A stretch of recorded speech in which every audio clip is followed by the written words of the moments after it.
اعوذ باللہ من الشیطان الرجیم بسم اللہ الرحمن الرحیم ولا تنکحوا المشرکات حتی یؤمنن، اور مشرک عورتوں سے نکاح نہ کرو جب تک کہ وہ ایمان نہ لے آئیں۔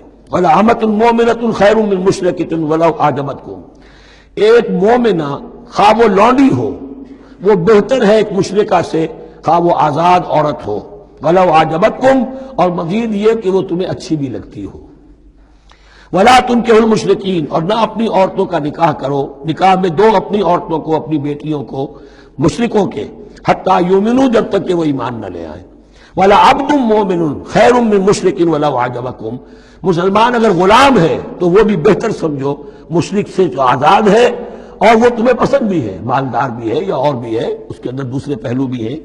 اولئک یدعون الی النار، دیکھو وہ جو ہے وہ پکار رہے ہیں، آگ کی طرف بلا رہے ہیں، تمہیں بھی لے جائیں گے، تمہاری اولاد کو بھی لے جائیں گے۔ واللہ یدعو الی الجنۃ والمغفرۃ باذنہ، اللہ تمہیں بلا رہا ہے جنت کی طرف اور مغفرت کی طرف اپنے حکم سے۔ وَيُبَيِّنُ آیاتہ للناس لعلہم یتذکرون، اور اللہ اپنی آیات واضح کر رہا ہے لوگوں کے لیے تاکہ وہ نصیحت اخذ کریں۔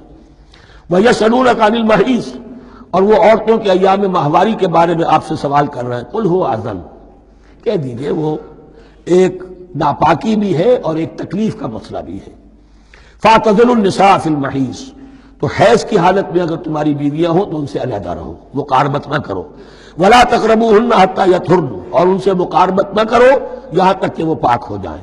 فَإِذَا تَطَهَّرْنَ، اور جب وہ خوب پاک ہو جائیں، فَأْتُوهُنَّ مِنْ حَيْثُ أَمَرَكُمُ اللَّهُ، تو اب ان کی طرف جاؤ، جو بھی تمہیں تعلق قائم کرنا ہے کرو، جہاں سے کہ تمہارے رب نے تمہیں حکم دیا، اللہ نے حکم دیا ہے۔ یہ اللہ کا حکم کیا ہے؟ یہ ہے امر طبیعی، ہر انسان جانتا ہے، ہر حیوان کو معلوم ہے، وہ طبیعی شے ہے۔ لیکن یہ کہ اب عورتوں کے ساتھ بھی اگر انسان جو ہے وہ لواطت کا فعل شروع کر دے، قوم عمل لوط، تو ظاہر بات ہے کہ عمل قوم لوط تو وہ چیز جو ہے غلط ہے، وہ حرام ہے۔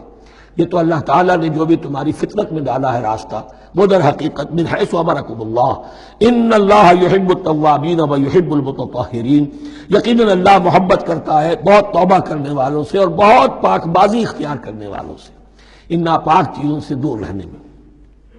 نساؤکم حرث لکم، تمہاری بیویاں تمہارے لیے کھیتیوں کے مانند ہیں، جیسے کھیت میں بوتے ہو، فصل کاٹتے ہو، بیویوں کے ذریعے سے اللہ تعالیٰ تمہیں اولاد عطا کرتا ہے۔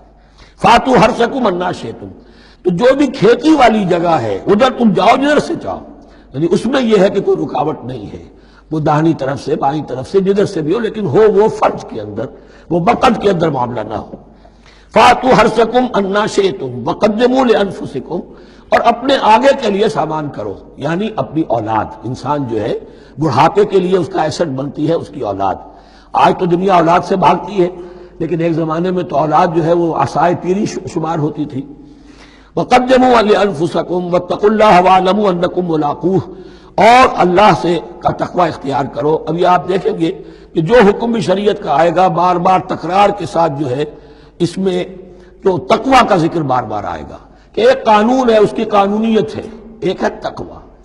قانون کی لاکھ پیروی کی جا رہی ہے، تقوی نہ ہو تو وہ قانون جو ہے وہ مذاق بن جائے گا، تماشا بن جائے گا۔ اس کے بعد مثالیں آئیں گی ابھی۔